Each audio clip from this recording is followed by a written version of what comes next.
Welcome back to LawPod. My name is Justine, and I'm a final year law student here at Queen's. In this episode, we look beyond the textbook to explore how law operates in the real world.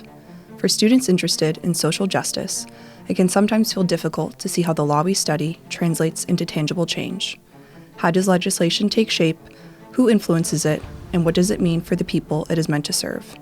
Today's episode explores exactly that. I'm delighted to be joined by Sonya McMullan, Regional Services Manager at Women's Aid NI.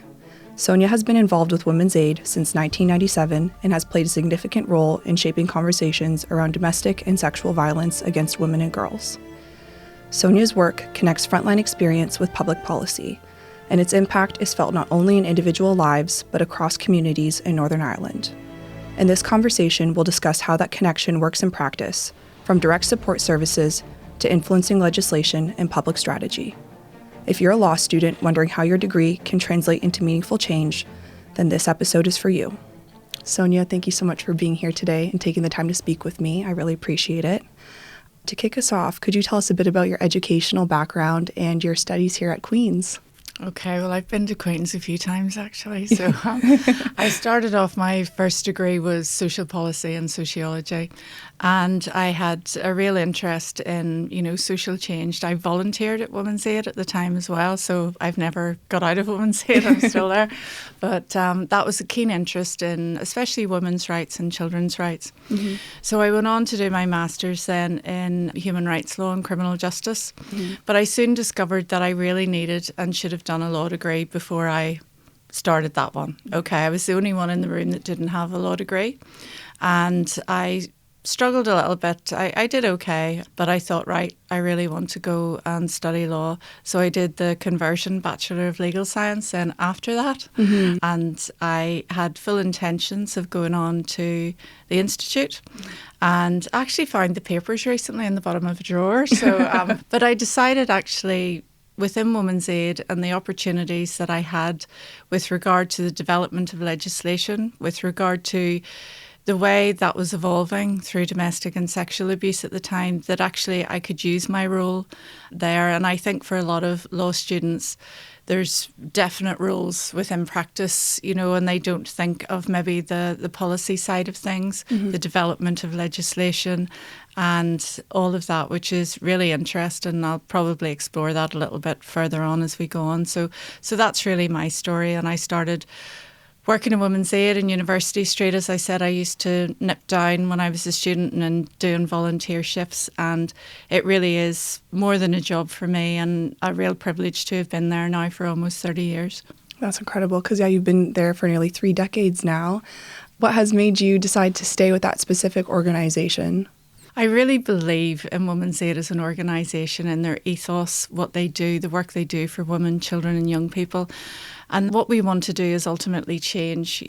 Women's Aid is in existence for over 50 years. Mm-hmm. I think for anyone who was around at the start of that process, they would have thought that it's an organisation that won't be there in another 50 years. But sadly, it's still needed. And I think there's been so much change, even if you think of whenever I started, it's coming out of conflict, the issues that we have around that within Women's Aid too, and how we navigated all of those spaces through different times. And we've had to evolve and change as an organisation as well.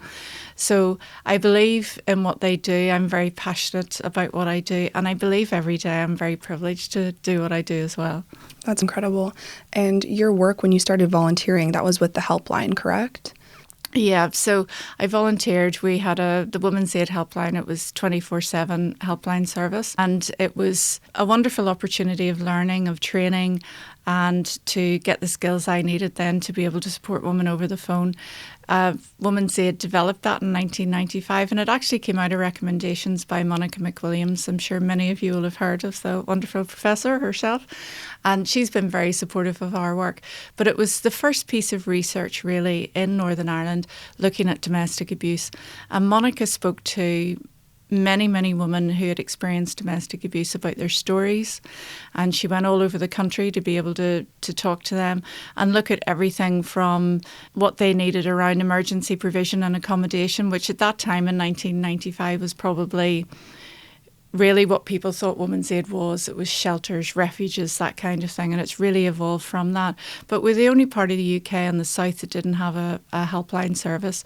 So out of those key recommendations, there was a small amount of money, a very small amount of money, a few desks that were handed down and some phones from Argus. And it really was that way, you know. And the helpline service started 24/7, which was probably a very silly thing to do, given that you were trying to cover that. But the refuge staff and volunteers covered the night shifts. And so it was a collective of women across the whole country working on this. And it provided a support service that Monica's saying that people wanted. It was anonymous. You could ring in, you could get support. You didn't have to leave your home if you care and responsibilities, children, that kind of thing. And for the first time, you could maybe talk about what's going on for you and get the advice, information and support that you needed to take it to the next step. And also then out of that came the need for outreach and face-to-face and counselling services, which weren't necessarily, were more a refuge-focused organisation at that time. And that was really exciting too, that out of that came those key recommendations, that evolve because of the needs of victims and survivors. And that's really how, as an organisation, we are led. Why do you think you were the last to have a helpline developed? Oh, we're the last to have everything and anything. You look at all of the legislation, for example, that we'll explore a little bit later. A lot of that is down to our stop-start government and our politics. Of course, legislation sitting ready and then you go off for a couple of years and back. And so that's very, very difficult. Also, I think at that particular time, if you think the mid-90s, the early 90s, we're still a society that is very different to other parts of the UK and the rest of this island, because we were coming out of conflict. And it always had the priority with regard to funding, with regard to resourcing, and other things always came down. And certainly the whole issue of domestic abuse and violence against women and girls, which was not a thing or, a concept that people knew until our new strategy a couple of years ago.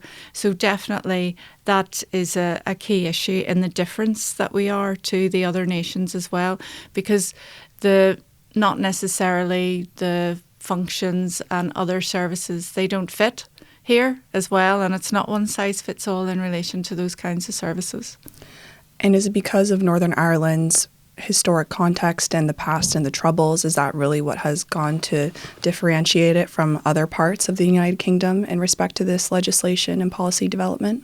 Yeah, I think it is, definitely. I think there's a lot of things we have learnt from, of course. If we look at our Domestic Abuse and Civil Proceedings Act, it lent itself a lot to the Scottish legislation, because we had an opportunity then to look at the rest of the UK and the South and what was working well and what wasn't working so well. And the Scottish are pretty good around legislation, actually, and we're very much guided very often, especially in this particular area of work. So with regard to legislation, it's an opportunity to look. We are very much guided as well by the Criminal Justice Inspection. And within this piece of legislation of the domestic abuse offence, for 7 years, the inspection has to do a review and a report every year.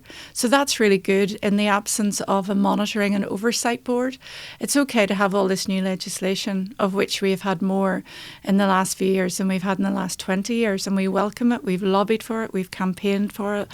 We've pushed for amendments.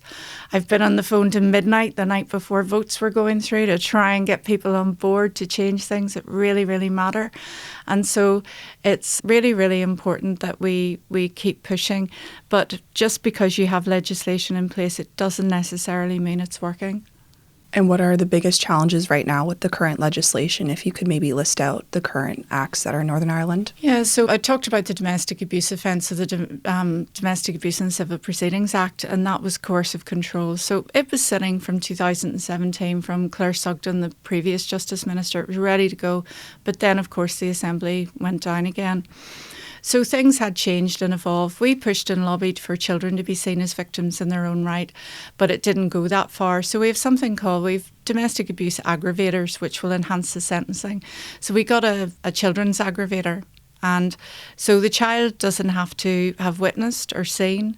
They just have to be present or in the home, And so we thought, this is great. This is going to make a real change, because for the first time here, when they were prosecuting this particular offence, it was a pattern of behaviours. Previously, when the police would attend a domestic abuse incident, you're looking for criminal damage, physical injury, and it's a one-off incident. This was different, and a different way of gathering that evidence, and the challenge that comes with that in being able to evidence coercive and controlling behaviours. So we did a lot of work with the police as well in the legislation. We pushed for training to be essential and core for the Public Prosecution Service and for the police, although there was no money attached to the legislation. So you have all these changes, and very difficult for police officers, to get their head around that with regard to the evidence. So, a lot of the cases coming through now, the evidence would be on the body-worn camera when the police attend an incident. So we're making sure that our police are asking the right questions. Are you controlled within your access to your finances, for example? Looking at bank statements, that kind of thing. Are you free to leave the house whenever you want? Do you see family and friends? We have a whole list of questions and things like that, and starting to explore that a little bit, because we do have a risk assessment tool that the police, social services, women's aid would use, the domestic abuse, stalking, honour-based violence. It's a risk assessment tool, which is really important because it's joint language, shared language. But very often whenever we do that risk assessment tool, it looks very different to when the police do it or social services do it. It's about taking the time, and like any instrument like that, to get data and to be able to monitor risk, it's only as good as the person doing the risk assessment who is taking the time to ask the questions in such a way. And so some of the questions within that are really important to us, and one of them, which will lead me into the next piece of legislation, is around non-fatal strangulation. And so the Justice Sexual Offences and Trafficking Act came in, and everything but the kitchen sink was thrown into this because it was the last day of the mandate. So everyone was pushing to get as much through as possible. So we had upskirting, down-blousing, cyber flashing, threats to publish images, the breach of trust with regard to sports coaches, music teachers, that kind of thing. We always had that for teachers in formal education settings, but we didn't have it there. So all of these were really, really important. The removal of the rough sex defence, and that was really important too. But without a shadow of a doubt, the biggest piece that has made the most fundamental change is the non-fatal strangulation piece. Within the first 24 hours, the first charge went through. The first month there were 100, and we're averaging about 80 charges a month at the moment for a piece of legislation that dated back to the Offences Against Persons Act. And so the way the legislation was, it was around choking, and the whole language had to be changed and everything as well. But it had to be brought in with another, say, a sexual offence or a serious assault, that kind of thing. And we were averaging about 2 a year. And we knew from those risk assessment tools and those questions coming in that so many women were disclosing this. And we worked very closely with the Department of Justice, the Department of Health as well, because this was really important for our EDs, for first responders, for ambulance, police, everything like that, to be able to ask that question and to know that someone needed a scan within 24 hours. Injuries don't show straight away, and it is a really difficult one. We spoke to a number of women who helped us when we were trying to push the legislation through, because whenever any legislation is going through, sorry, I'm going off on a tangent, but you have to, in the first instance, there's all the stages that you have to go through. So it usually goes to consultation. So we will look at the consultation, we will meet with victims and survivors, we will meet with women's aid staff, and we will take a lot of time to do a really robust piece of research around that, to bring in that survivor voice. And around the non-fatal strangulation, it was really important. We had a group of women who came together to tell us about their experiences, and it was really, really difficult. Absolutely difficult. One woman who would not wear a scarf or a turtleneck or anything around because she still has such trauma around that. And we know the research shows that if you have had one incident of non-fatal strangulation, you're more likely to die. It's such a high risk assessment by other means or die of homicide. And whenever we spoke to these women, it wasn't a one-off incident. It had happened 2, 3, 4 times. And so it was a perpetrator's weapon of choice. It really, really was, because it only takes a couple of minutes and you've lost consciousness. It's one of the quickest things. So you really have someone's life in your hands. So we did a huge amount of awareness around that with justice, but also with health professionals too, because for our first responders, it was really, really important to do that. And those women were really brilliant in doing that. But yeah, we do a consultation. Then we would be asked, when it gets through to the committee stage, to give oral evidence and written evidence to the committee. Then, of course, they will be drafting and looking at how the legislation fits and if there's any changes and amendments and things like that going through too. So there's a whole stage, and it's usually a couple of years for it to go through, but we would be involved in the whole process. We would have a lot of meetings with MLAs as well and separate members of the Justice Committee. Are you happy with those legislation? I suppose you're trying to translate that legislation from a piece of paper to practice. How will it actually work and function? And so it's really, really important that we think of all of those things. So all pieces of legislation going through, it takes a long time, but that's okay. And we also encourage our MLAs to meet with victims and survivors too, who have that lived experience as well. And that particular last Justice Committee that we had in the last mandate was brilliant, and we had such good relationships with them. And because there was so much legislation going through, they did rely on us. And then all of the amendments coming through as well and everything are very important. So it shows a piece of legislation that's working well. And within the last few weeks, we were really concerned then around that piece of legislation, because all of the cases seem to be heard in the Magistrates' Court. And they should have been in the higher court and the Crown Court. So a couple of weeks ago, we were really encouraged by the PPS telling us that, and we'd had a few conversations with a few judges, and a shout out to Judge Rafferty maybe, because he really pushed this as well. And we were absolutely delighted that they're all going to be heard in the Crown Court. So that's brilliant. And that's as well something that you can't just say, oh, legislation, tick, that's it, happy days. Definitely not. We monitor, we scrutinise, we oversee, we use the Criminal Justice Inspection, their key recommendations, and that's really, really important. So, for example, back to the coercive control legislation, the child aggravator, for example, it's not being used. It's not being used at all. So one of the recommendations, again, out of one of the inspection reports, was around police response to children when they were in the home. And from that now, we are training the police around their response when children are in the home, when they respond to a domestic abuse incident. That they go and speak to them, they reassure them, they make sure that they're acknowledging this could be, because they have to put it down at that point around the child aggravator. They have to make a referral to social services, and they also have to refer to Operation Encompass. So Operation Encompass is if there's any children in the house who are still at school, it means within 24 hours the designated safeguarding lead will be contacted within that school. And it means if those children attend school and they don't have their homework, they don't have their lunch, they're in nursery and they need to bring a teddy in, how any of these children have even got to school the next day. But for the school to be informed that there's something going on that might stop that child learning, and that's really, really important. So it's about, safeguarding and connecting, and that's a really important piece of work we're doing with the police at the moment. So the other piece of legislation, I suppose, was the stalking legislation that came in as well. We were only part of the UK as well. We're the last to have got all of these pieces in.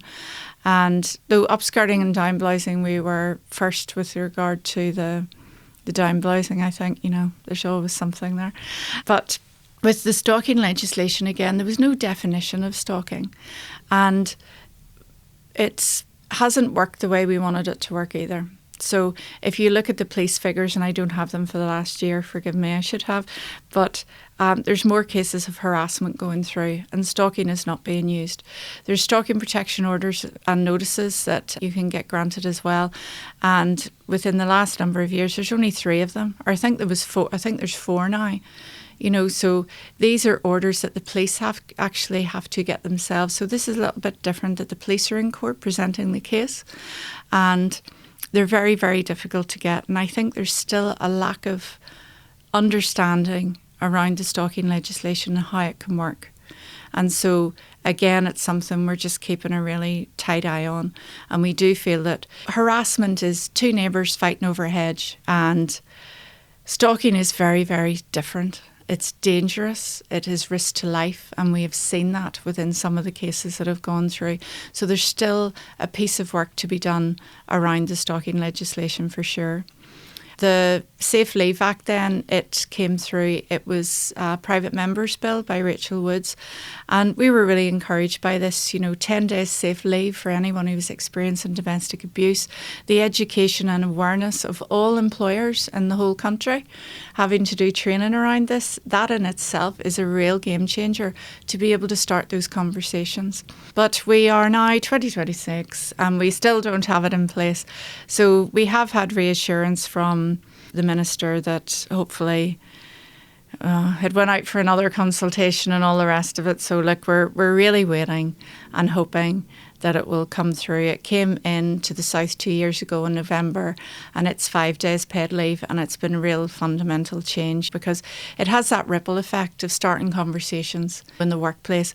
The amount of productivity, loss of income, loss of money to the public purse that domestic abuse has. So to be able to start those conversations, and we're encouraging people to get safe leave ready. We've worked with Allstate, for example, one of the biggest employers in the country. We had a corporate charity partnership with them. And within the first few weeks of us doing some work with them, and it wasn't even to do with the Safe Leave Act, people had come forward and disclosed to a trusted colleague. And for us, that's really, really important and a real game changer. So we do hope that will come through very, very soon. Do you think that employers and even people in healthcare, the police service, are they open to learning about how to implement this properly with these programs? Are you finding that they're wanting to learn more? Yeah, the police, we work closely with the police, for example, around the coercive control legislation. It was during COVID. So we went down to Garnival to the police training college and we had to do a lot of stuff online. But that was okay because we had to do what we could. And I do think there is an absolute willingness within police, within all of our criminal justice partners, Public Prosecution Service, for example. We've been doing training and have a really good partnership with them over the last number of years as well. And they all are quite open and transparent. If you look at the police, the Chief Constable, I was going to say he's new, he's not really new now, but he has been very open and transparent. Our police service had Ending Violence Against Women and Girls action plan before our Assembly did. And they're really committed. It's one of their key priorities. But of course, we have the challenge of the lack of resource and not enough police on the street. And we hear that all the time. So we don't want to lose confidence. We want people to ring the police because police save lives. And if you're in danger, you need to do that. But it's unfortunate when we hear about the cuts to all of our public services as a whole around justice. And so we look at the moment with our criminal bar strike, we look at the challenge that we have across the whole board in relation to access to justice, not just criminal, but civil. And that was another review and consultation around legal aid. And I suppose for many young solicitors years ago, you would have been in and out of those courts, family courts, youth courts, criminal courts. That's how you would have paved your way in your career. And sadly now we see a lot of young graduates going to the big corporate companies and they never see the inside of a courtroom. And I think that's quite sad as well. But because of the whole issue around access to justice and legal aid as well, it's a real challenge. Solicitors are losing money with regard to the administration that it takes. And so we were really shocked. We went across the whole country and we met with women. We went to all of our local groups. We've 8 local women's aid groups across the country. And there was many parts of Coleraine, for example, there was no solicitors practicing legal aid at all. Enniskillen, Fermanagh, all of that area as well, really, really challenging. A lot of firms that are maybe getting to the end, the person's going to retire and there's nobody going to take over that firm as well. And it was really quite sad to see. So we have a group of solicitors that we would work with who would specialise in family law and that work, and they're really, really committed to it. And I do hope we have another crop of those people coming through because it's such worthwhile work. It really, really is. And we need more people like that to be able to change lives, to be able to help support us in a rollout and a full review of the family courts as well. We have our Lady Chief Justice now coming from the family courts, and that's really encouraging. She's been very forward thinking in the media pilot, for example, for the family courts. So it's more open and transparent as well, and looking at guidance for our family law practitioners too. So there's a lot of good news stories coming through too, but it will take a while to make all of those changes come to light, especially in the family courts, because it's such a big issue for us. And you talk about the lack of funding, especially within Women's Aid as well. Where does the majority of your funding come from? With Women's Aid, I work for Women's Aid Federation, so we're an umbrella body, and we do a lot of the lobbying and campaigning, training, preventative education, a lot of the comms, public affairs, media coordination for the 8 local Women's Aid groups across the country. So the majority of funding for refuge and outreach services comes from the Department for Communities. So people think because the domestic and sexual abuse strategy is managed by the Department of Health and Department of Justice, that that's where all the money would be coming from, but it's not. So the Department for Communities, through supporting people, would fund all of our refuge services and outreach services, but they don't fund services for children and young people. And if you think we'd over almost 7,000 children through our services, people think of Women's Aid, they don't think of, not Children's Aid, but the amount of it's fundamental when you're supporting a woman, that you're supporting that whole family. And so that's really difficult. So you would look to lottery funding, children in need, that kind of thing. The trusts do fund small pots for children who are in need or at risk, who would be, for example, on Child Protection Register, that kind of thing, and Women's Aid are supporting that family. So it's very, very difficult and challenging at the moment. We would have got a core grant for the last 35 years from the Department of Health, and we lost that. And that's to do all that policy work that we do. Most of my meetings would be with the Department of Health, Department of Justice every week around the strategy and developments, and we get no money to do any of that. So that's really, really difficult and challenging, because if you want to be represented, you want the voice of all victims and survivors to be in a room, you have to be at those meetings and you have to be around those tables. And the CEOs of our local Women's Aid groups, they're looking after that frontline service. And then we're, at that strategic level around the violence against women and girls strategy, the domestic and sexual abuse strategy, we would be sitting around all of those meetings and everything else that's sort of developing and that we need to go to. But funding is really, really difficult. If you think of domestic abuse, it's a fifth of all crime here in Northern Ireland, and it certainly doesn't get a fifth of all the police resources or any other resources as well.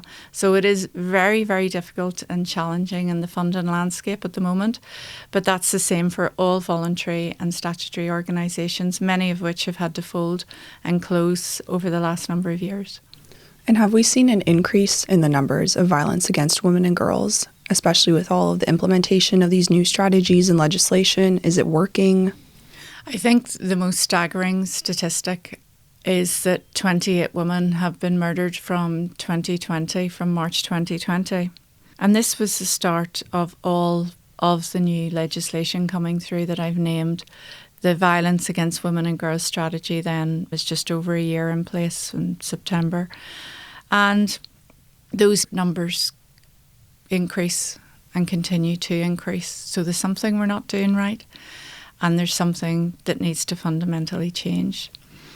I am very privileged to have met with many of the families of many of these women who, and of course behind that statistic is a family, is children. There were mothers, there were grandparents, there were sisters, aunties, and it's tragic. We've 2 cases at the moment that have been excluded from the criminal bar strike, Chloe Mitchell and Natalie McNally. And we're glad that that's happened, but we know that this is the start of a very difficult and traumatic court process for any family to have to navigate. So the statistics continue to increase shockingly. And we have more people coming through to Women's Aid who self-refer now. Our police referrals have gone down. We're trying to work on that at the moment as to why that's happened. And we feel there's less people maybe coming forward. It's very difficult to navigate and be able to try and, even for families, the number of children and young people, we see the number of people that come through our services, but we know that there's a lot of people who never contact the police. For example, you'll have over 32,000 incidents of domestic abuse, equating to just over 16,000 crimes in the last year.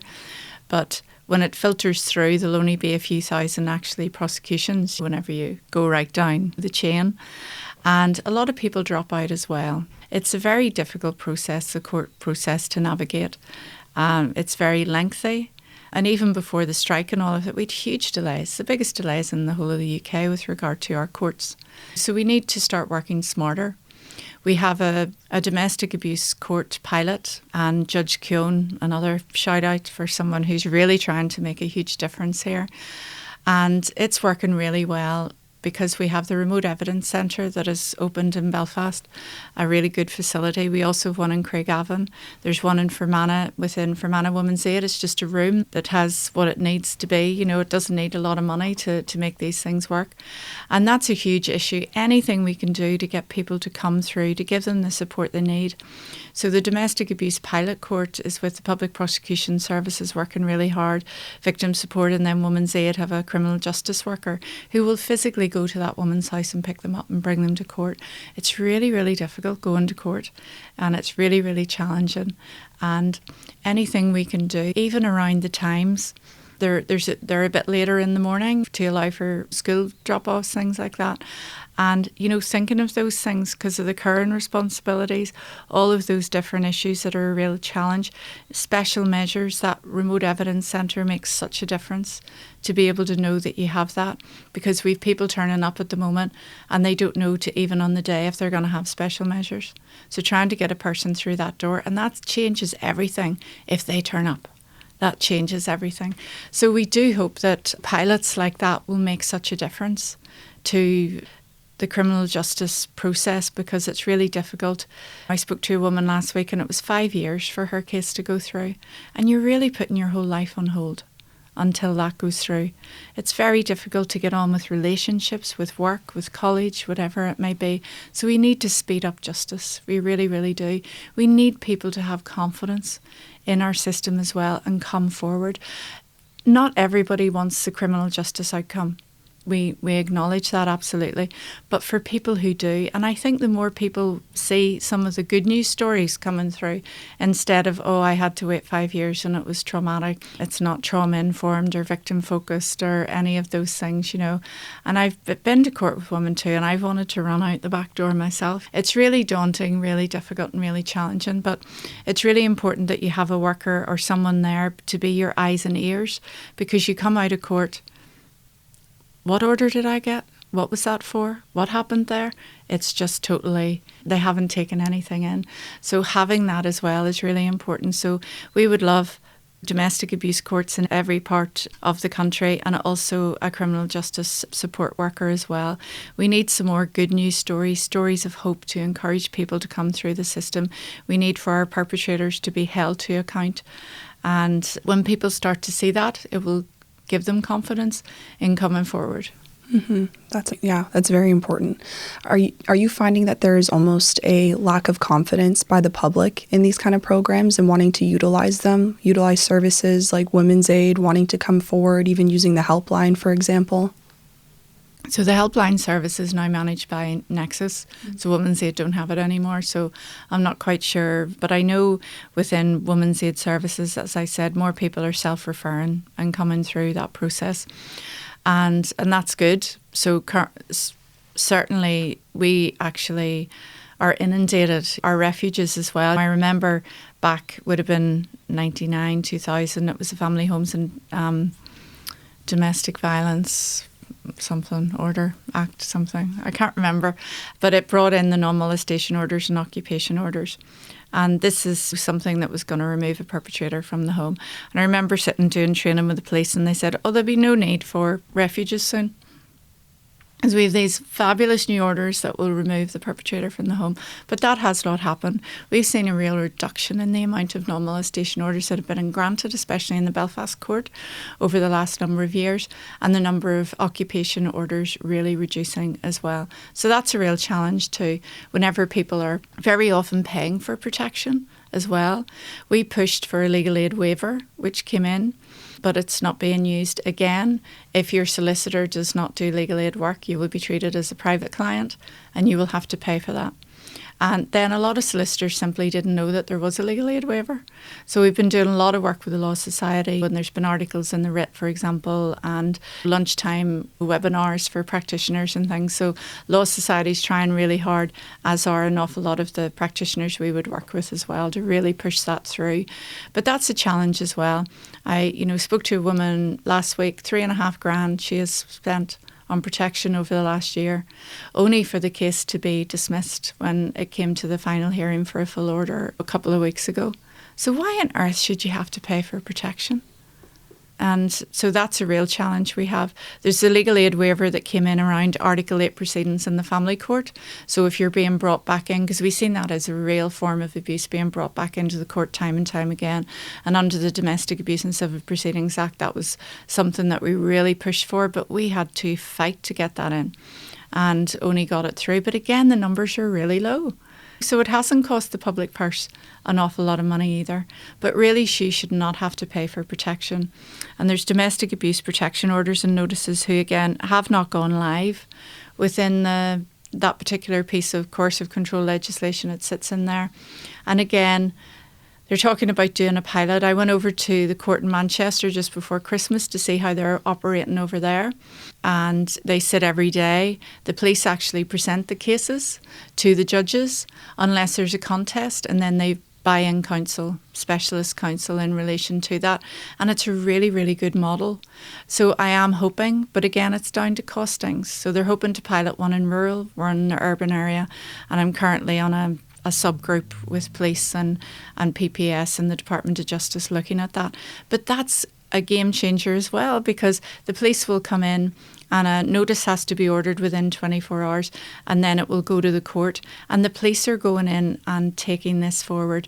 At the moment, if you want a non-molestation order, you have to go to a solicitor, you have to make a statement, you have to go down. If it's ex parte, you'll have to go down and speak to the judge maybe in chambers, and then you have to wait for your full order and everything. And it's a lot of work, and it's on you to go and get it yourself, and it can often cost you a lot of money. And then you're maybe coming out and you don't even get an order, you just get an undertaking, which simply isn't worth the paper it's written on a lot of the times as well. So I think that preventative, it's similar to a bar in order or intervention.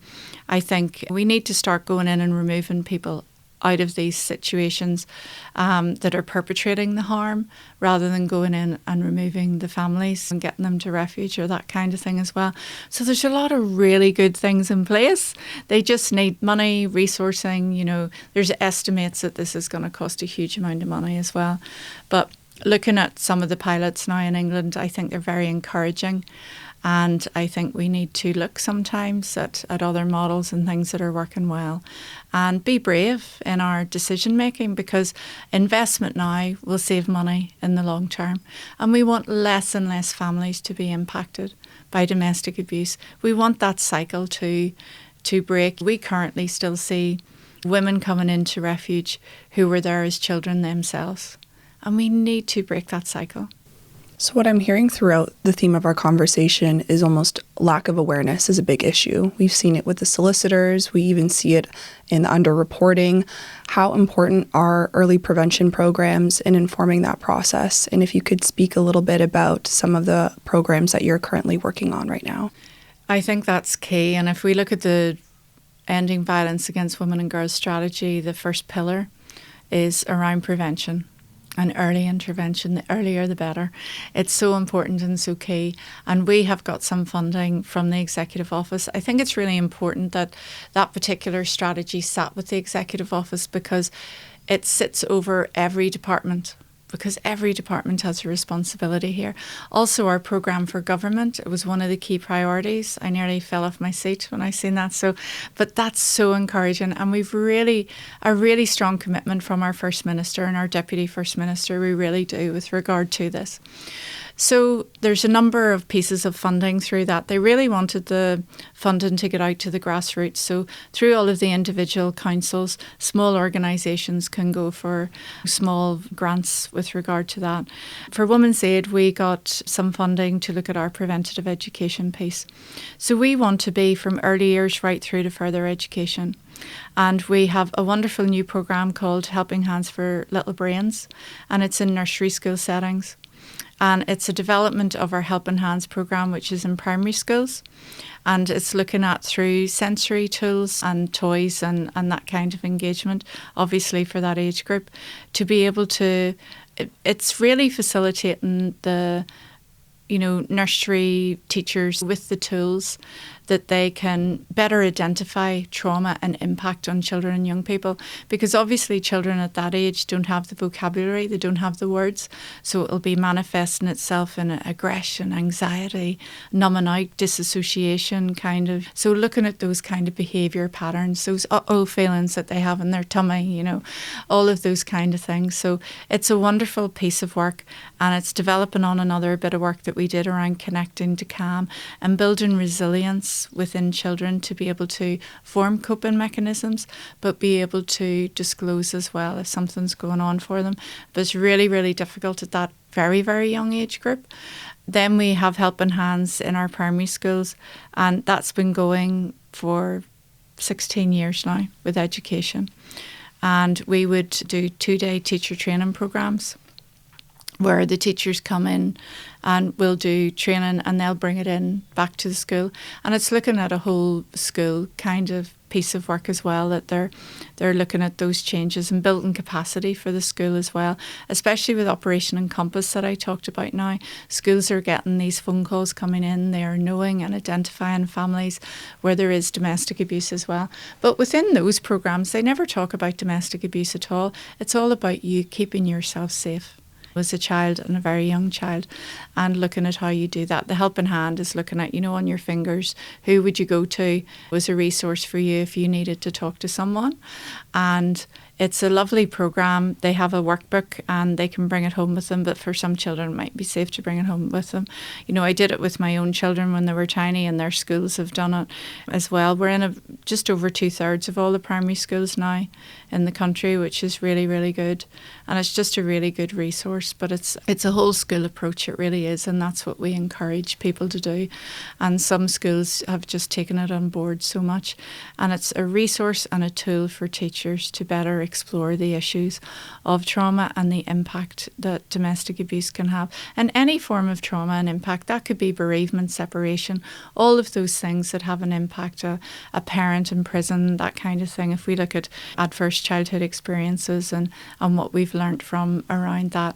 So that's really important. Then we're in post-primary as well.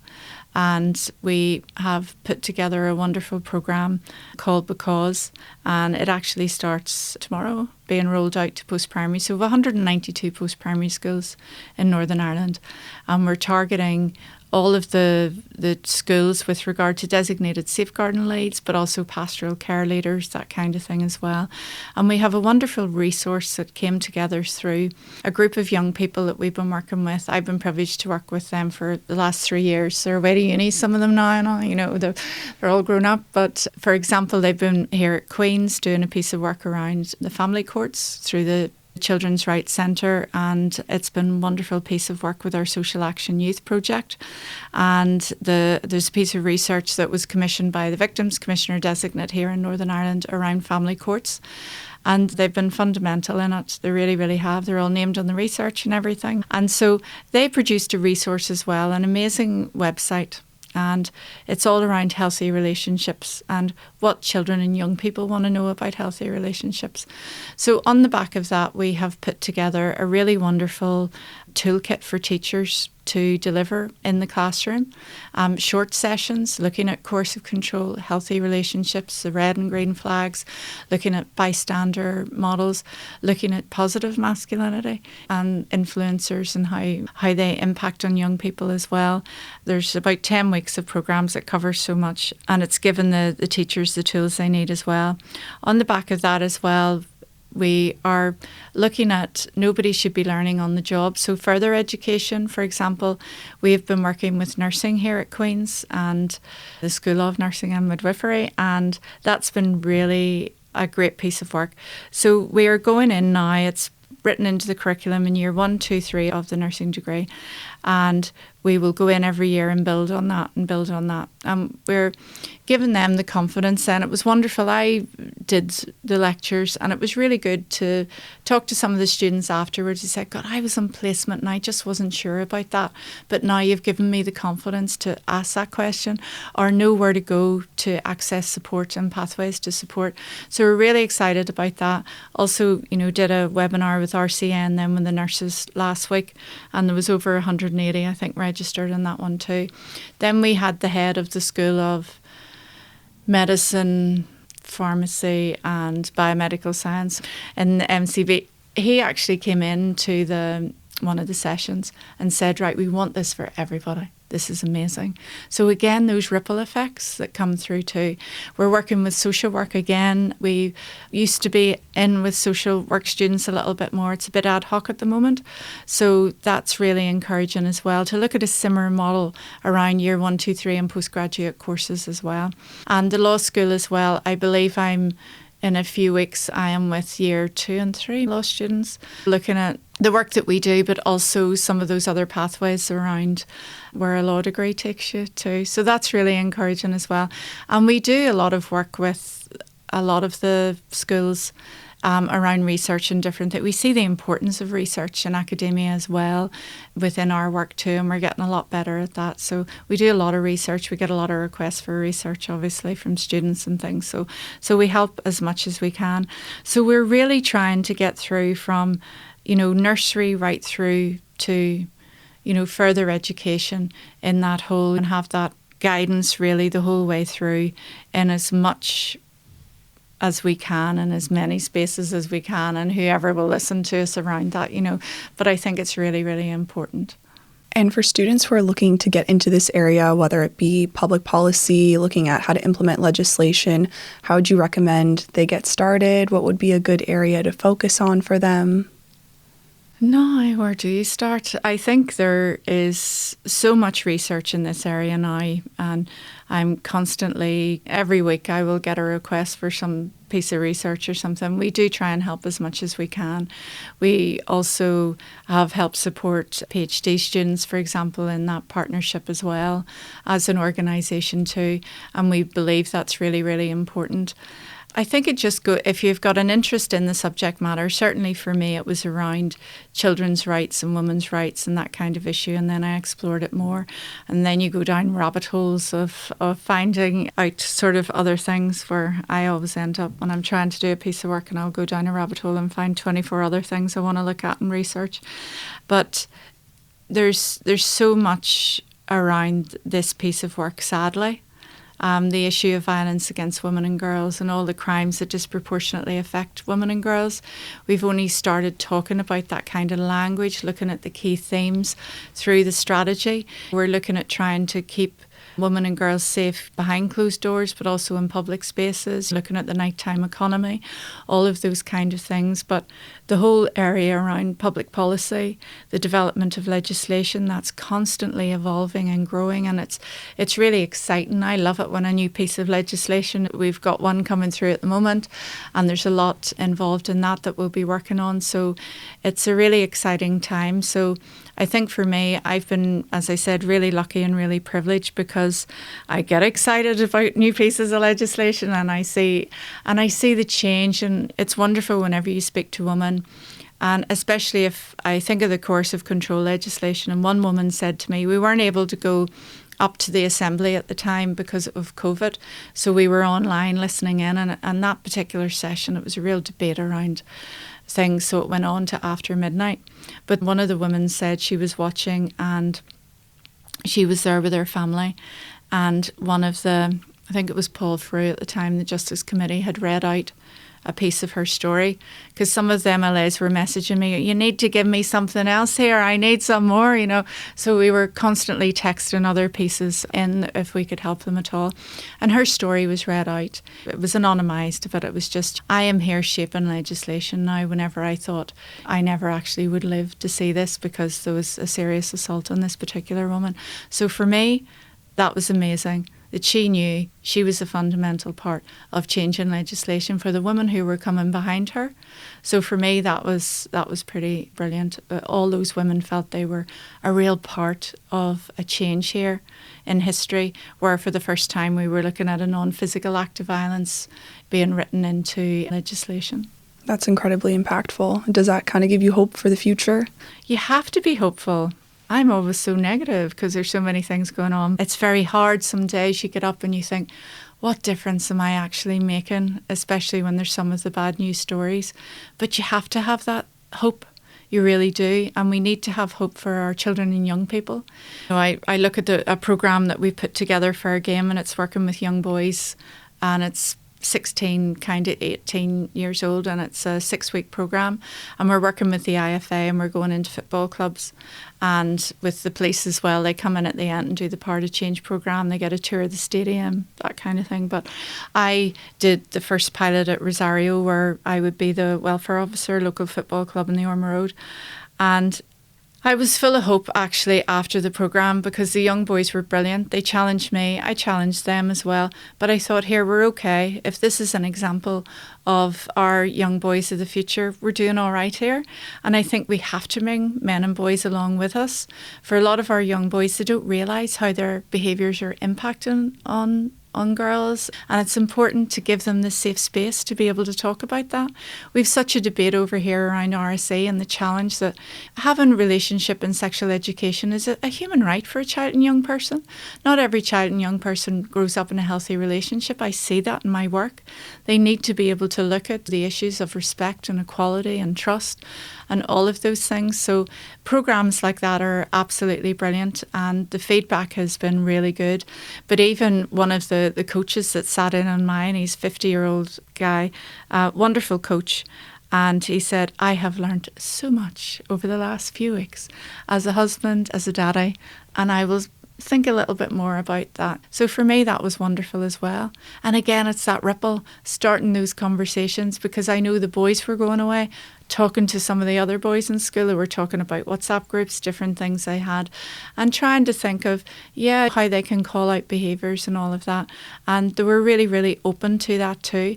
So we have to be able to give our young people, both boys and girls, a really safe space to talk about all of these kind of issues, because we have to break that cycle of violence. We really do. And that's around changing those attitudes and behaviours. We have to start somewhere, and it's not just all up to schools. I think sport, we're doing a lot of work around sport, and I think it has a fundamental part to play. It really goes to show you how important those grassroots initiatives are because of that ripple effect. And then you see that take place, and then it's less work for everybody else to have to come in, and that awareness is almost being perpetuated by the people who are taking part in those programs, which is really incredible. Well, Sonya, I think we've had an incredible conversation here today. I just want to say thank you again for sharing your breadth of knowledge, all of your insight, and for the incredible work that you're doing, because it is being seen in legislation, it's being seen in communities, and it's being seen by the students here. I wasn't incredibly informed on this topic area before our conversation today, so thank you so much for sharing. Thank you for having me. Thank you.